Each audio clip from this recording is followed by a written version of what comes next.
Hello दोस्तों, good afternoon. स्वागत है आप सबका सुकृपा क्लासेज पर। दोस्तों, इस वीडियो में हम लोग आरपीएफ एसआई एग्जाम 2024 के लिए 3, 9 और 12 दिसंबर के आज शिफ्ट में पूछा सकने वाले most important static GK, GS, miscellaneous व करंट अफेयर्स के प्रश्नों को सॉल्व करेंगे।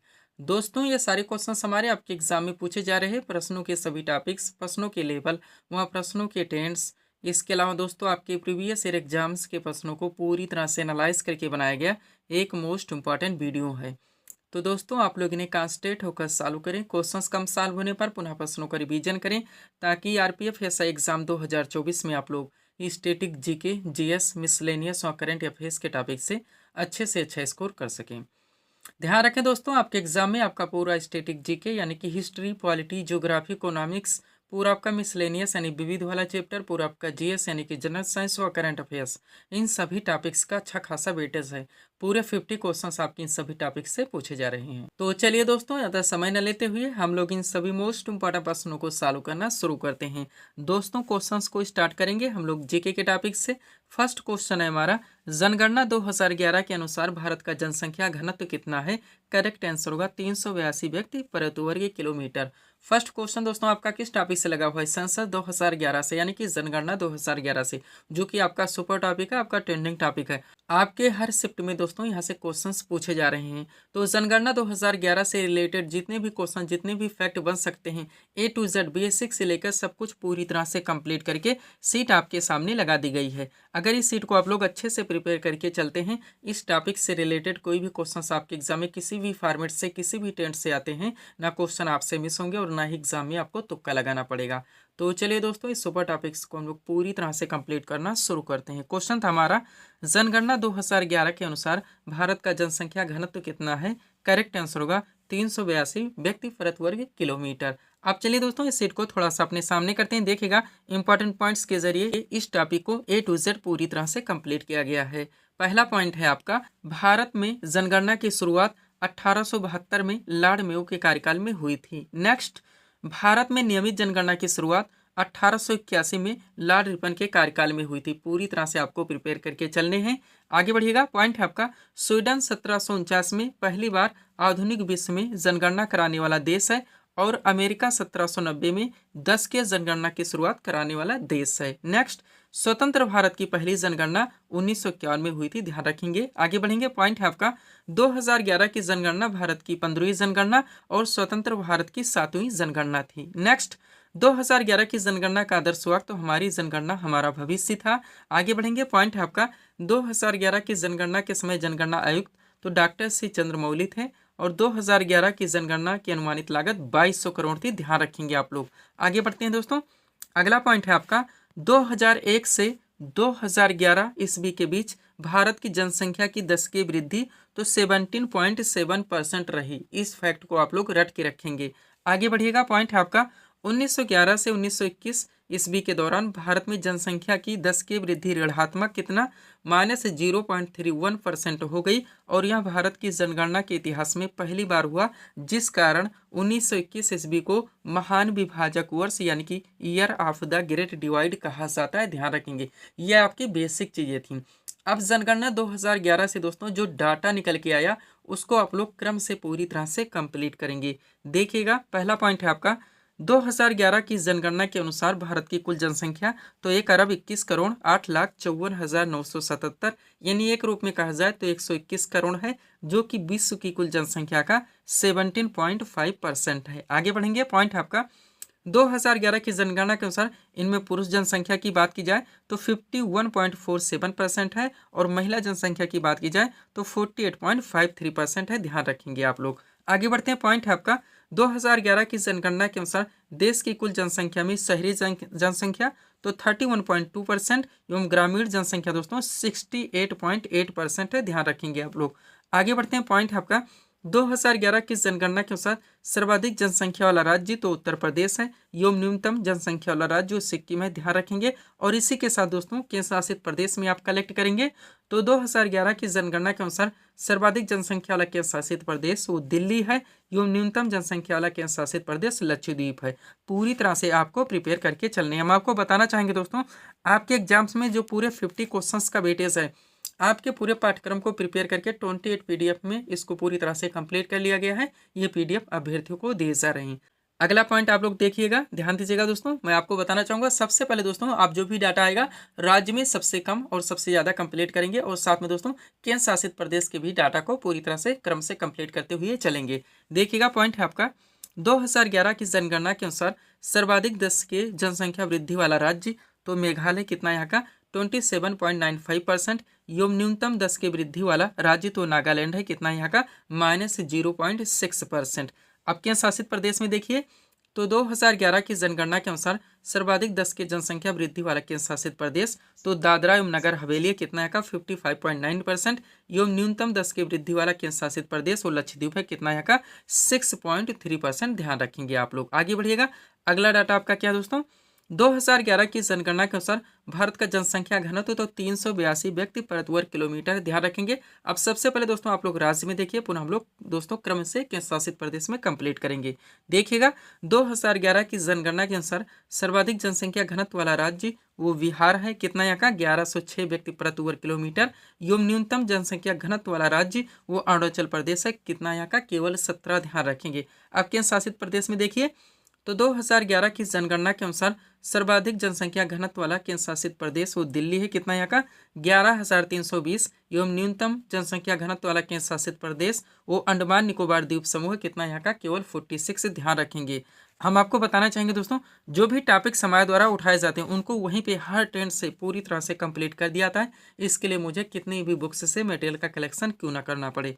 अगला पॉइंट देखिएगा आप लोग क्या कह रहा है दोस्तों, 2011 की जनगणना के अनुसार भारत का लिंगानुपात तो 943 है। सबसे पहले आप राज्य में देखिए, पुनः हम लोग केंद्र शासित प्रदेश में कंप्लीट करेंगे। पॉइंट है आपका 2011 की जनगणना के अनुसार सर्वाधिक लिंगानुपात वाला राज्य तो केरल है, कितना यहाँ का 1084। एवं न्यूनतम लिंगानुपात वाला राज्य वो हरियाणा है, कितना यहाँ का 879। अब केंद्र शासित प्रदेश में देखिए तो 2011 की जनगणना के अनुसार सर्वाधिक लिंगानुपात वाला केंद्र शासित प्रदेश वो पुदुचेरी है, कितना यहाँ का 1037। एवं न्यूनतम लिंगानुपात वाला केंद्र शासित प्रदेश वो दमन व दीव है, कितना यहाँ का 618। ध्यान रखेंगे आप लोग। बढ़ते हैं दोस्तों अगले पॉइंट की ओर। एक इंपॉर्टेंट नोट लगा हुआ, सबसे पहले आप डेफिनेशन देखिए, पुनः डाटा पूरी तरह से कंप्लीट करेंगे। क्या कह रहा है, जन्म से लेकर 6 वर्ष की आयु तक प्रति 1000 बालकों की संख्या की तुलना में इसी आयु वर्ग में बालिकाओं की संख्या के अनुपात को शिशु लिंगानुपात कहा जाता है। यानी आप लोग दोस्तों अब शिशु लिंगानुपात को पूरी तरह से कंप्लीट करने वाले हैं। सबसे पहले भारत का शिशु लिंगानुपात देखिए तो 919 है। अब राज्य में देखेंगे तो 2011 की जनगणना के अनुसार सर्वाधिक शिशु लिंगानुपात वाला राज्य वो अरुणाचल प्रदेश है, कितना यहाँ का 972। एवं न्यूनतम शिशु लिंगानुपात वाला राज्य वो हरियाणा है, कितना यहाँ का केवल 834। अब केंद्र शासित प्रदेश में देखिए तो 2011 की जनगणना के अनुसार सर्वाधिक शिशु लिंगानुपात वाला केंद्र शासित प्रदेश वो अंडमान निकोबार द्वीप समूह, कितना यहाँ का 968।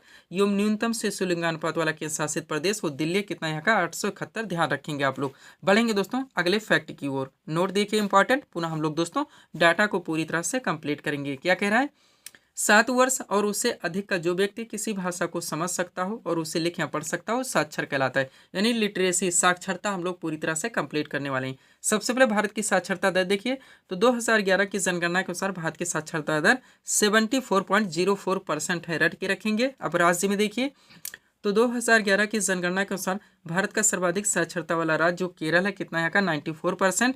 एवं न्यूनतम साक्षरता वाला राज्य जो बिहार है, कितना यहाँ का 61.8%। अब केंद्र शासित प्रदेश में देखिए तो 2011 की जनगणना के अनुसार सर्वाधिक साक्षरता वाला केंद्र शासित प्रदेश वो लक्षद्वीप है, कितना यहाँ का 91.8%। एवं न्यूनतम साक्षरता वाला केंद्र शासित प्रदेश वो दादरा एवं नगर हवेली, कितना यहाँ का 76.2%। ध्यान रखेंगे आप लोग। आगे बढ़िएगा। पॉइंट है आपका 2011 की जनगणना के अनुसार सर्वाधिक ग्रामीण जनसंख्या वाला राज्य तो हिमाचल प्रदेश है, कितना यहाँ का 90%। यानी 90% जनसंख्या हिमाचल प्रदेश में दोस्तों ग्रामीण है, यानी गांव में निवास करती है। एवं न्यूनतम ग्रामीण जनसंख्या वाला राज्य वो गोवा है, 37.8%। आगे बढ़िएगा। पॉइंट है 2011 की जनगणना के अनुसार भारत का सर्वाधिक शहरी जनसंख्या वाला राज्य तो गोवा है। देखिए पलट के भी दे दिया गया, किसी भी तरह से डाटा आए तो आपका एग्जाम में मिस ना हो। तो कितना है 62.2%। एवं न्यूनतम शहरी जनसंख्या वाला राज्य जो हिमाचल प्रदेश है, कितना यहाँ का 10%। ध्यान रखेंगे आप लोग।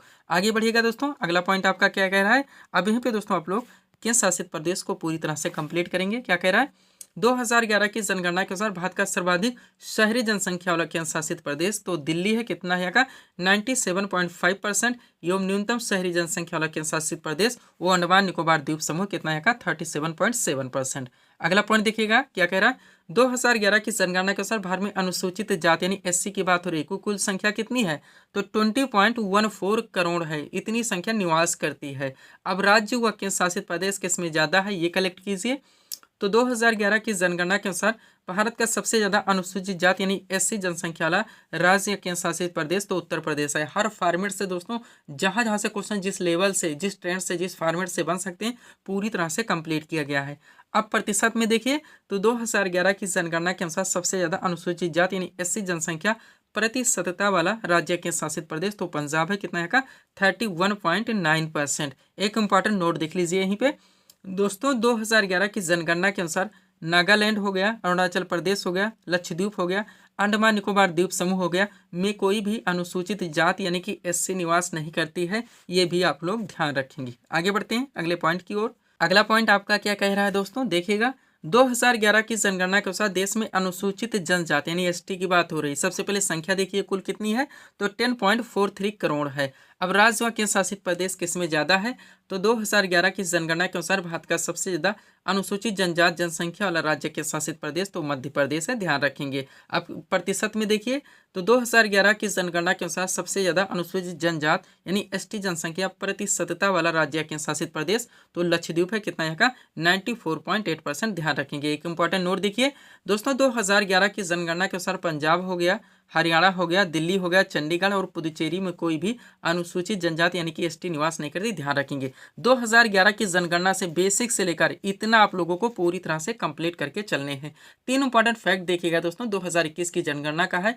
आप लोग जानते हैं जनगणना हालांकि अभी हो नहीं पाई है, 2025 में करवाई जाने की संभावना है, लेकिन कभी भी होगी दोस्तों ये 2021 की जनगणना के नाम से ही जानी जाएगी। देखिएगा यहाँ से पहला फैक्ट दोस्तों 2021 की जो जनगणना होगी वो 16वीं जनगणना होगी और उनके जनगणना आयुक्त नियुक्त किए गए श्री विवेक जोशी। नेक्स्ट 2021 की जनगणना का आदर्श वाक्य रखा गया है जन भागीदारी से जन कल्याण। और 2021 की जनगणना दोस्तों भारत में पहली बार डिजिटल जनगणना होगी। पूरी तरह से आपको प्रिपेयर होके चलने हैं। आगे बढ़ेंगे दोस्तों थोड़ा सा पीडीएफ के बारे में बात होगी, पुनः हम लोग अगले टॉपिक्स को कंप्लीट करेंगे। देखिएगा दोस्तों एसएससी ऑल एग्जाम्स और रेलवे ऑल एग्जाम्स का ऑल इन वन नया वर्जन दोस्तों कंबाइंड पीडीएफ हमारे द्वारा पूरी तरह से रेडी किया गया है।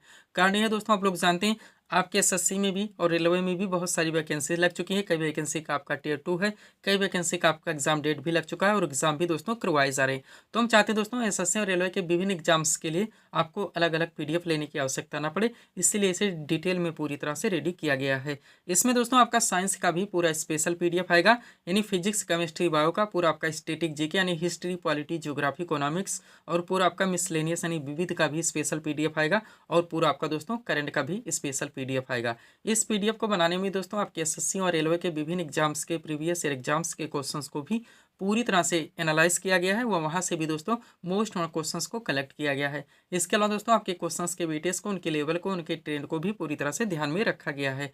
वैकेंसीज की बात की जाए तो बहुत सारी दोस्तों आप लोग जानते हैं एसएससी सीजीएल टियर 1 आपका समाप्त हो चुका है, टियर 2 है एमटीएस एसएससी एमटीएस 2025 आ रहा है, एसएससी जीडी आपकी लग चुकी है, आरपीएफ कांस्टेबल ऐसा एग्जाम 2024 जिसमें आरपीएफ एसआई आपका दोस्तों चल रहा है, एलपी है, टेक्नीशियन है, एनटीपीसी है, ग्रुप डी है। इनमें से किसी भी वैकेंसीज में अच्छी फाइट के लिए आप इस पीडीएफ को परचेस कर सकते हैं। मात्र 100 रुपीज़ इसकी पेड फीस रखी गई है। व्हाट्सअप नंबर आप लोगों के सामने जहां पर आप जुड़कर पीडीएफ ले सकते हैं। बढ़ेंगे दोस्तों हम लोग अगले टॉपिक्स की ओर। अगला क्वेश्चन दोस्तों आपके सामने है, देखेंगे किस टॉपिक से रखा गया। क्वेश्चन है हमारा किस पंचवर्षीय योजना के दौरान इसरो की स्थापना हुई थी। करेक्ट आंसर होगा चौथी पंचवर्षीय योजना। क्वेश्चन का टॉपिक क्या दोस्तों, भारत की पंचवर्षीय योजनाएं। आपका super topic, trending topic, evergreen topic, बहुत सारे क्वेश्चन, बहुत सारे फैक्ट निकलते हैं दोस्तों। आप लोग जानते हैं ऐसे जो कि आपके एग्जाम में कंटिन्यू पूछे थे। तो सब कुछ पूरी तरह से कलेक्ट करके यानी A to Z बेसिक से लेकर कंप्लीट करके दोस्तों सीट आपके सामने लगा दी गई है। अगर इस सीट को आप लोग अच्छे से प्रिपेयर करके चलते हैं, पंचवर्षीय योजना से रिलेटेड कोई भी क्वेश्चन आपके एग्जाम में कोई भी फैक्ट पूछे आते हैं, ना क्वेश्चन आपसे मिस होंगे और ना ही क्वेश्चन आपसे गलत होंगे। तो चलिए दोस्तों इस मोस्ट इंपॉर्टेंट टॉपिक्स को हम लोग पूरी तरह से कंप्लीट करना शुरू करते हैं। क्वेश्चन था हमारा किस पंचवर्षीय योजना के दौरान इसरो की स्थापना हुई थी? करेक्ट आंसर होगा चौथी पंचवर्षीय योजना। टॉपिक है हमारा भारत की पंचवर्षीय योजनाएं। चलिए इस सीट को थोड़ा सा अपने सामने करते हैं, देखिएगा इंपॉर्टेंट पॉइंट्स के जरिए इस टॉपिक को A to Z पूरी तरह से कंप्लीट किया गया है। पहला पॉइंट है हमारा, भारत के प्रथम प्रधानमंत्री पंडित जवाहरलाल नेहरू द्वारा सन 1951 में देश में आर्थिक विकास को गति देने के लिए पंचवर्षीय योजना शुरू की गई थी। नेक्स्ट, भारत की पहली पंचवर्षीय योजना 1951 में शुरू हुई थी। आगे बढ़ेंगे, पंडित जवाहरलाल नेहरू के द्वारा भारत में पंचवर्षीय योजना की अवधारणा पेश की गई थी। नेक्स्ट, भारत ने रूस देश से पंचवर्षीय योजना को अपनाया था और जोसेफ स्टालिन प्रथम व्यक्ति थे जिन्होंने सोवियत संघ में वर्ष 1928 में पंचवर्षीय योजना को लागू किया था। पंचवर्षीय योजना बनाने का मुख्य कार्य योजना आयोग यानी कि प्लानिंग कमीशन का था, ये भी आप लोग ध्यान रखेंगे। अब योजना आयोग की भी बात हुई दोस्तों, तो यहाँ से भी मोस्ट अमाउंट ऑफ फैक्ट निकलते हैं, उसको भी आप लोग पूरी तरह से कंप्लीट करेंगे। देखिएगा पहला पॉइंट है, योजना आयोग का गठन 15 मार्च 1950, जरूर ध्यान रखेंगे, को केंद्रीय मंत्रिमंडल के एक प्रस्ताव द्वारा हजारों बार पूछा गया है, किया गया था, ध्यान रखेंगे। योजना आयोग एक संवैधानिक संस्था नहीं, जरूर ध्यान रखें। योजना आयोग के प्रथम अध्यक्ष पंडित जवाहरलाल नेहरू एवं पहले उपाध्यक्ष गुलजारी लाल नंदा थे। सब कुछ आप पूरी तरह से प्रिपेयर करके चलेंगे, ये आपकी बेसिक चीजें थी। अब यहाँ से दोस्तों हम लोग भारत की पंचवर्षीय योजनाओं को पूरी तरह से कंप्लीट करना शुरू करते हैं। देखिएगा टॉपिक हमारा भारत की पंचवर्षीय योजनाएं। बात की जाए दोस्तों प्रथम पंचवर्षीय योजना की अवधि की, तो इसकी अवधि थी 1 अप्रैल 1951 से लेकर 31 मार्च 1956 तक। मॉडल की बात की जाए तो हेराडोबर मॉडल पर आधारित थी। मुख्य उद्देश्य था इसका कृषि विकास। थोड़ा सा नोट देखिए दोस्तों, इस योजना काल के दौरान कई बड़ी सिंचाई परियोजनाएं लगाई गई, जैसे कि भाखड़ा नांगल परियोजना, दामोदर नदी घाटी परियोजना, व्यास परियोजना। पूरी तरह से आपको प्रिपेयर करके चलने हैं, रिवाइज जरूर करने, बगैर रिवाइज के कुछ भी होने वाला नहीं है। आगे बढ़िएगा, द्वितीय पंचवर्षीय योजना की बात की जाए दोस्तों, तो इसकी समय अवधि थी 1 अप्रैल 1956 से लेकर 31 मार्च 1961 तक। मॉडल की बात की जाए तो पीसी महालनोबिस मॉडल पर आधारित थी। मुख्य उद्देश्य था इसका औद्योगिक विकास। नोट देखिए दोस्तों, द्वितीय पंचवर्षीय योजना के दौरान अनेक महत्वपूर्ण विधिवत उद्योग जैसे कि राउरकेला, भिलाई व दुर्गापुर क्रमशः जर्मनी हो गया, रूस और ब्रिटेन के सहयोग से स्थापित किए गए थे। ध्यान रखेंगे आप लोग। द्वितीय पंचवर्षीय योजना के दौरान दोस्तों भारत में मिश्रित अर्थव्यवस्था का विकल्प चुना गया था, ये भी आप लोग ध्यान रखेंगे। आगे बढ़ते हैं दोस्तों तृतीय पंचवर्षीय योजना की ओर। मोस्ट अमाउंट फैक्ट यहाँ से निकलते हैं।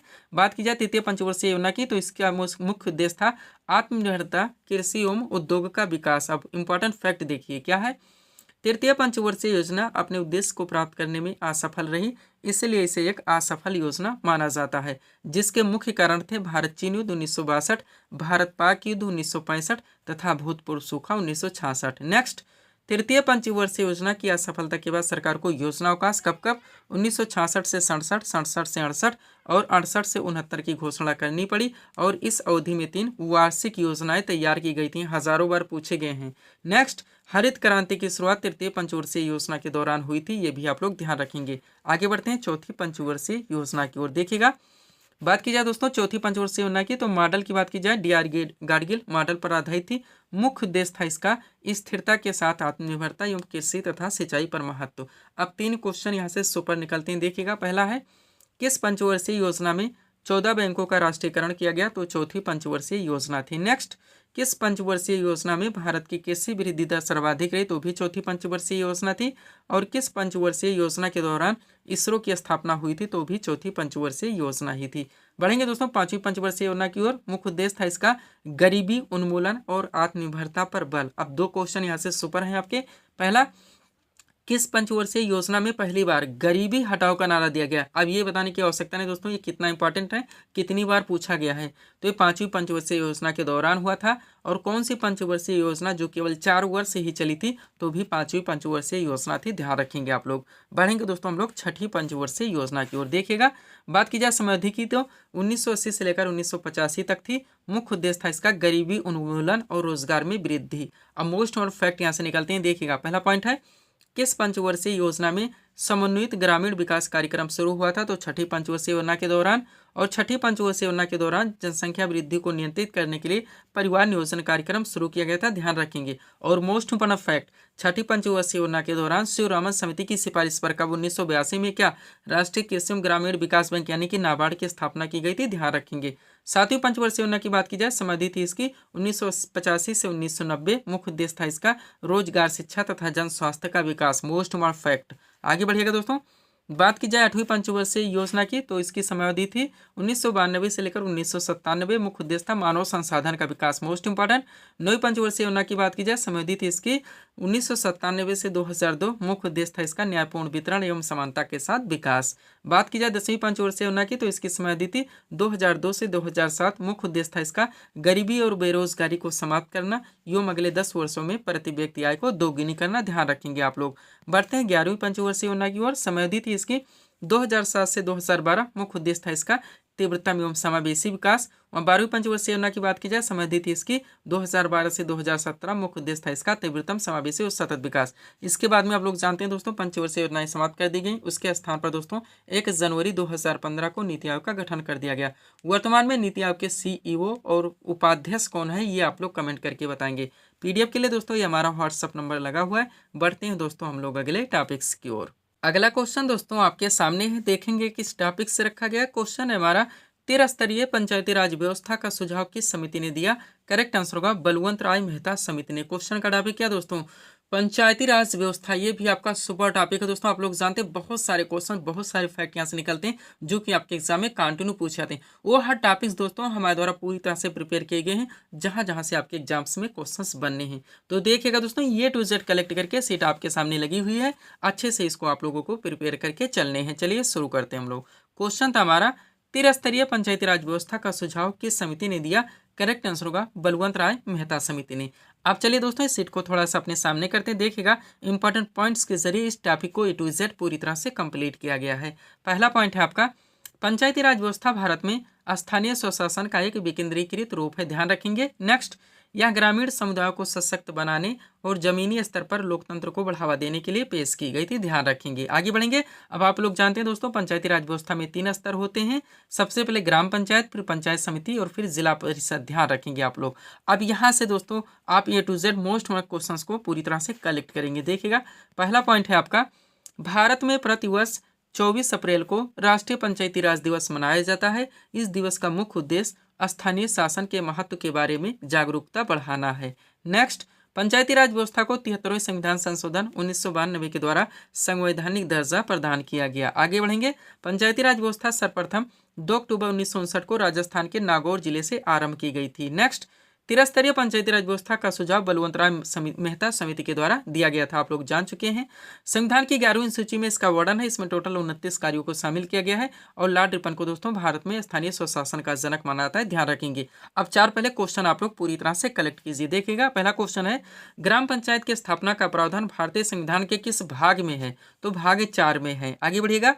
ग्राम पंचायत की स्थापना का प्रावधान भारतीय संविधान के किस अनुच्छेद में है। तो अनुच्छेद 40 में है। नेक्स्ट, बलवंत राय मेहता समिति का गठन कब किया गया था। 1957 में। और पंचायती राज की सूची के अंतर्गत आता है, तो राज्य सूची के अंतर्गत आता है। ये भी आप लोग ध्यान रखेंगे। आगे बढ़िएगा दोस्तों। यहाँ पे देखिएगा इंपॉर्टेंट पॉइंट आपका लगा हुआ है क्या दोस्तों, पंचायती राज व्यवस्था से जुड़ी महत्वपूर्ण समितियां, जितनी भी समितियां दोस्तों पंचायती राज व्यवस्था को लेकर बनाई गई थी, पूरी तरह से कलेक्ट कर लिया गया है। डाकले क्वेश्चन, डाकले कोड के माध्यम से दोस्तों ये सारे क्वेश्चन पूछे जाते हैं, तो ध्यान रखेंगे। इससे जुड़ी जो समितियां दोस्तों, एक हनुमंत राव समिति है जो कि 1983 में गठित की गई थी। GBK राव समिति जो कि 1985 में गठित की गई थी। LM सिंघवी समिति है जो कि 1986 में गठित की गई थी। बलवंत राय मेहता समिति आप लोग जानते हैं 1957 में गठित हुई थी। अशोक मेहता समिति 1977 में गठित हुई थी। और थुंगन समिति दोस्तों ये भी पंचायती राज व्यवस्था से रिलेटेड है, जो कि 1989 में गठित की गई थी। ध्यान रखेंगे। अब 4 क्वेश्चन और आप लोग कलेक्ट करेंगे ताकि टॉपिक आपका अच्छे से कंप्लीट हो सके। देखिएगा पहला है, ग्राम पंचायत की आय का मुख्य स्रोत क्या है। तो मेला एवं बाजार कर। नेक्स्ट, पंचायती राज प्रणाली किस पर आधारित है। सत्ता के विकेंद्रीकरण पर। नेक्स्ट, कौन पंचायती राज संस्थाओं के लिए निर्वाचन के लिए उत्तरदायी। तो राज्य निर्वाचन आयोग। और द्विस्तरीय पंचायती राज व्यवस्था का सुझाव किसने दिया था। अशोक मेहता समिति ने। ध्यान रखेंगे। इस टॉपिक को आप लोगों को यहाँ तक पूरी तरह से कलेक्ट रखने हैं।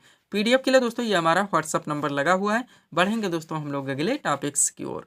अब यहाँ पे दोस्तों हम आप लोगों को जनरल साइंस में जो आपका सबसे ज़्यादा वेटेज का टॉपिक है, आपका बायोलॉजी यानी कि जीव विज्ञान का टॉपिक, इसके 4 टॉपिक्स को क्रम से एक साथ पूरी तरह से कंप्लीट करवाने वाले हैं। ये टॉपिक आपके रहेंगे दोस्तों। सबसे पहले विषाणुओं द्वारा जितने भी रोग होते हैं, उनके प्रभावित अंग और उन विषाणुओं के नाम ध्यान रखेंगे। इसके बाद में आप लोग कंप्लीट करेंगे जीवाणुओं द्वारा जितने भी रोग फैलते हैं दोस्तों, प्रभावित अंग और उन जीवाणुओं के नाम। उसके बाद में परजीवियों के द्वारा जितने भी रोग होते हैं प्रभावित अंग और उन परजीवियों के नाम। और जो चौथा टॉपिक दोस्तों आपका रहेगा वो विभिन्न कीटों के काटने से दोस्तों कौन से रोग फैलते हैं। ये सारे आपके एग्जाम में दोस्तों कंटिन्यू क्वेश्चंस बनते हैं। 3 टर्न से क्वेश्चन आते हैं। सबसे पहले दोस्तों विभिन्न रोगों के नाम दिए जाते हैं, आपको बताने होते हैं इसमें से कौन से दोस्तों विषाणु के द्वारा रोग फैलते हैं, कौन से जीवाणुओं के द्वारा फैलते हैं, कौन से दोस्तों परजीवियों के द्वारा फैलते हैं। जो सेकंड क्वेश्चन आपका 10 में आता है दोस्तों, कौन से रोग से दोस्तों शरीर का कौन सा अंग प्रभावित होता है। डायरेक्टली आपके एग्जाम में पूछा था कि पोलियो रोग से शरीर का कौन सा अंग प्रभावित होता है। और जो तीसरा क्वेश्चन आपका रहेगा दोस्तों, उन विषाणुओं जीवाणुओं और परजीवियों के नाम आपको बताने होते हैं, ध्यान रखेंगे। तो चलिए दोस्तों क्रम से इस सभी टॉपिक्स को हम लोग पूरी तरह से कंप्लीट करना शुरू करते हैं। देखिएगा सबसे पहले आप लोग कंप्लीट करेंगे दोस्तों विषाणुओं द्वारा जितने भी रोग होते हैं उनके प्रभावित अंग और दोस्तों उन विषाणुओं के नाम। देखिएगा सबसे पहले रोगों के नाम दिए गए हैं, फिर प्रभावित अंग दिया गया है और विषाणुओं के नाम दिए गए हैं। बात की जाए दोस्तों एड्स, तो इससे दोस्तों शरीर का कौन सा अंग प्रभावित होता है, प्रतिरक्षा प्रणाली होती है। क्रम से सारी चीजें कंप्लीट की गई हैं, अच्छे से आपको प्रिपेयर रखने हैं।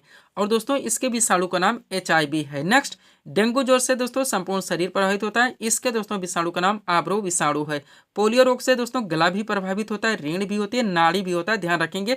और इसके विषाणु का नाम एंट्रो विषाणु है। आगे बढ़िएगा चेचक नामक रोग से दोस्तों भी संपूर्ण शरीर प्रभावित होता है, इसके विषाणु का नाम वायरुएला विषाणु है। छोटी माता नामक रोग से भी दोस्तों संपूर्ण शरीर प्रभावित होता है और इसके विषाणु का नाम दोस्तों वायरसेला विषाणु है, ध्यान रखेंगे आप लोग। आगे बढ़ते हैं। अगला आपका क्या दोस्तों खसरा, मोस्ट इम्पोर्टेंट, हजारों बार पूछा गया है। तो खसरा रोग से भी दोस्तों शरीर का संपूर्ण शरीर प्रभावित होता है और इसके विषाणु का नाम पायरेक्सो विषाणु है। हेपेटाइटिस या पीलिया नामक रोग से दोस्तों शरीर का यकृत प्रभावित होता है और इसके विषाणु का नाम हेपेटाइटिस ABCD या ई विषाणु होता है। रेबीज नामक रोग से दोस्तों तंत्रिका तंत्र प्रभावित होता है, इसके विषाणु का नाम रैबिडो विषाणु है। और हर्पीस नामक रोग से दोस्तों त्वचा प्रभावित होती है और इसके विषाणु का नाम हर्पीस विषाणु है। ये आपका टॉपिक था दोस्तों विषाणु द्वारा जितने रोग होते हैं उससे प्रभावित अंग और उन विषाणुओं के नाम। अब चलिए दोस्तों जीवाणुओं द्वारा जितने भी रोग होते हैं उनसे प्रभावित अंग और उन जीवाणुओं के नाम को हम लोग पूरी तरह से कंप्लीट करेंगे। देखिएगा सबसे पहले रोगों के नाम दिए गए हैं, फिर प्रभावित अंग दिया गया है, फिर जीवाणुओं के नाम दिए गए हैं। बात की जाए टिटनेक्स नामक रोग से दोस्तों तो तंत्रिका तंत्र प्रभावित होता है, इसके जीवाणु का नाम क्लोस्ट्रीडियम दोस्तों क्लोस्ट्रीडियम टिटेनी होता है। नेक्स्ट हैजा नामक रोग से आंत प्रभावित होती है, इसके जीवाणु का नाम दोस्तों उवियो कालेरी होता है। टाइफाइड नामक रोग से दोस्तों आंत प्रभावित होती है, इसके जीवाणु का नाम साल्मोनेला टाइफी है। क्षय रोग जिसे टीबी कहा जाता है दोस्तों, इससे शरीर का फेफड़ा प्रभावित होता है, इसके जीवाणु का नाम माइक्रोबैक्टीरियम ट्यूबरकुलोसिस होता है।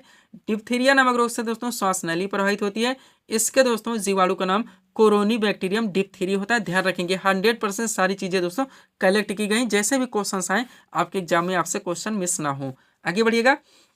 प्लेग नामक रोग से दोस्तों शरीर का फेफड़ा प्रभावित होता है, इसके जीवाणु का नाम पास्चुरेला पेस्टिस या आर्सेनिया होता है। काली खांसी से दोस्तों श्वसन तंत्र प्रभावित होता है, इसके जीवाणु का नाम बोर्डीटेनला पेस्टिस होता है। निमोनिया नामक रोग से फेफड़ा प्रभावित होता है, इसके जीवाणु का नाम स्ट्रेप्टोकोकस न्यूमोनी होता है।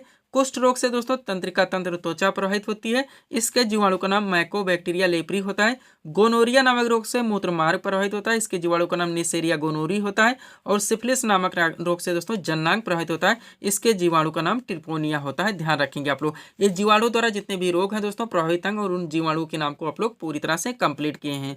अब तीसरा टॉपिक आता है दोस्तों आपका परजीवियों द्वारा जितने रोग होते हैं उससे शरीर का कौन सा अंग प्रभावित होता है और उस परजीवी का नाम। चलिए शुरू करते हैं हम लोग। बात की जाए दोस्तों मलेरिया, अब डायरेक्टली क्वेश्चन बन जाते हैं। मलेरिया दोस्तों रोग किसके द्वारा फैलता है, तो परजीवियों के द्वारा, ध्यान रखिएगा। तो मलेरिया रोग से दोस्तों प्लीहा भी प्रभावित होता है, यकृत भी होता है और आरबीसी यानी कि रेड ब्लड सेल्स भी प्रभावित होता है और इसके परजीवी का नाम प्लाज्मोडियम होता है। पायरिया नामक रोग से दोस्तों मसूड़ा प्रभावित होता है और इसके परजीवी का नाम एंड अमीबा जिंजेबेलिस होता है। नेक्स्ट निद्रा नामक रोग से दोस्तों मस्तिष्क प्रभावित होता है और इसके परजीवी का नाम ट्रिपिनोसोमा होता है। पेचिस नामक रोग से आंत प्रभावित होती है, इसके परजीवी का नाम एंड अमीबा हिस्टोलिटिका होता है। और कालाजार नामक रोग से दोस्तों अस्थिमज्जा प्रभावित होती है और इसके दोस्तों परजीवी का नाम बालू मक्खी होता है। यहाँ तक तीनों टॉपिक को आप लोगों को पूरी तरह से कलेक्ट रखने। एक छोटा सा ट्रेंडिंग टॉपिक यहीं पे और ऐड किया है दोस्तों, इसको भी आप लोग पूरी तरह से कंप्लीट करेंगे। टॉपिक है आपका रोग फैलाने वाले कीट, ध्यान दे गए। एक तरफ कीटों के नाम दिए गए, दूसरी तरफ विभिन्न रोगों के नाम दिए गए। बात की जाए घरेलू मक्खी, हजारों बार पूछा था दोस्तों, घरेलू मक्खी के काटने से कौन से रोग होते हैं? तो ध्यान दीजिएगा, हैजा भी होता है, अतिसार भी होता है, कुष्ठ रोग भी होता है, टीबी भी होता है, टाइफाइड भी होता है, दस्त भी होता है। मच्छर के काटने से दोस्तों मलेरिया होता है, डेंगू होता है, फीलपा होता है। यही कारण हम अपने वीडियोस में ऑप्शन नहीं लगाते, क्योंकि ऑप्शन से सारी चीज़ें क्लियर नहीं हो सकती। चूहा के काटने से दोस्तों प्लेग होता है, सीसी मक्खी के काटने से निद्रा रोग होता है, सैंड फ्लाई यानी कि बालू मक्खी के काटने से काला अजार नामक रोग होता है। ध्यान रखेंगे आप लोग। आगे बढ़िएगा दोस्तों, अगला आपका क्या है? खटमल के काटने से बुखार और कुष्ठ रोग दोनों फैलते हैं। जू के काटने से दोस्तों टेंच बुखार होता है। ध्यान रखेंगे आप लोग। आगे बढ़ते हैं दोस्तों हम लोग। सब्सक्राइब करें आप हमारे स्टडी चैनल शिव कृपा क्लासेज को इसी तरह के वीडियोस के लिए। अगला क्वेश्चन दोस्तों आपके सामने ही देखेंगे किस टॉपिक से रखा गया। क्वेश्चन है हमारा, विटामिन डी का रासायनिक नाम क्या है? करेक्ट आंसर होगा कैल्सीफेरॉल। क्वेश्चन हमारा किस टॉपिक से लगा दोस्तों? विटामिन से। आप जानते हैं आपका सुपर टॉपिक है, ट्रेंडिंग टॉपिक है। तो पूरी तरह से दोस्तों विटामिन से रिलेटेड जितने भी फैक्ट निकल सकते हैं आपके एग्जाम्स के लिए कलेक्ट करके सीट आपके सामने लगा दी गई है। अच्छे से दोस्तों आप लोगों को प्रिपेयर करके चलने हैं। चलिए शुरू करते हैं हम लोग। क्वेश्चन था हमारा, विटामिन डी का रासायनिक नाम क्या है? करेक्ट आंसर होगा कैल्सीफेरॉल। अब ये के क्वेश्चन दोस्तों आप लोग कॉन्सेंट्रेट होकर सॉल्व करेंगे। पहला क्वेश्चन है, मछली के लीवर ऑयल में डेडेस कर दिया गया है, प्रचुर मात्रा में होता है, तो विटामिन डी है। नेक्स्ट, घाव को भरने में सहायक विटामिन, तो विटामिन सी है। आगे बढ़ेंगे, खट्टे फलों का एक समृद्ध स्रोत माना जाता है, तो विटामिन सी है। नेक्स्ट, कौन कौन से विटामिन जल में घुलनशील हैं? तो विटामिन बी और सी। और कौन कौन से विटामिन दोस्तों वसा में घुलनशील हैं? तो विटामिन ए, डी, ई के। ध्यान रखेंगे। अब इस सीट को दोस्तों आप लोग पूरी तरह से कलेक्ट करेंगे, जहां से आपके एग्जाम में कंटिन्यू क्वेश्चंस बनते हैं। देखिएगा, इसमें सबसे पहले विटामिन के नाम दिए, उनके रासायनिक नाम दिए गए, और कौन से विटामिन की कमी से कौन से रोग हो सकते हैं ये भी पूरी तरह से मेंशन कर दिया गया है। चलिए शुरू करते हैं हम लोग। बात की जाए दोस्तों विटामिन ए, तो इसका रासायनिक नाम रेटिनाल होता है। इसकी कमी से रतौंधी और संक्रमणों का खतरा जैसे रोग हो सकते हैं। विटामिन बी1 का रासायनिक नाम थायमिन होता है। इसकी कमी से बेरी होता है। विटामिन बी2 का रासायनिक नाम राइबोफ्लेविन होता है। इसकी कमी से क्लोसिस होता है। विटामिन बी5 जिसका रासायनिक नाम निकोटिनामाइड होता है। इसकी कमी से पेलाग्रा नामक रोग होता है। विटामिन बी12 जिसका रासायनिक नाम साइनोकोबालामिन होता है। इसकी कमी से प्रवासी आर्द्रता होती है। विटामिन सी जिसका रासायनिक नाम एस्कॉर्बिक एसिड होता है। इसकी कमी से स्कर्वी और मसूड़े का फूलना जैसे रोग हो सकते हैं। विटामिन डी जिसका रासायनिक नाम कैल्सीफेरॉल होता है। इसकी कमी से रिकेट्स यानी कि कुपोषण होता है। ध्यान रखेंगे आप लोग। आगे बढ़ते हैं दोस्तों, अगला आपका क्या है? विटामिन ई जिसका रासायनिक नाम टोकोफेरॉल होता है। इसकी कमी से जनन शक्ति का कम होना। और विटामिन के जिसका रासायनिक नाम फिलोक्विनोन होता है। इसकी कमी से रक्त का थक्का न बनना। आप लोग जानते हैं डायरेक्टली आपके एग्जाम्स में क्वेश्चंस बनते हैं। तो दोस्तों यहीं पे हम इस वीडियो को विराम देना चाहेंगे। हालांकि कुछ टॉपिक्स और करंट के भी दोस्तों क्वेश्चंस को हम ऐड करते हैं, तो आपका वीडियो लंबा खिंच जाएगा। तो मिलते हैं दोस्तों हम आपको अपने अगले वीडियोस में। Thanks for watching.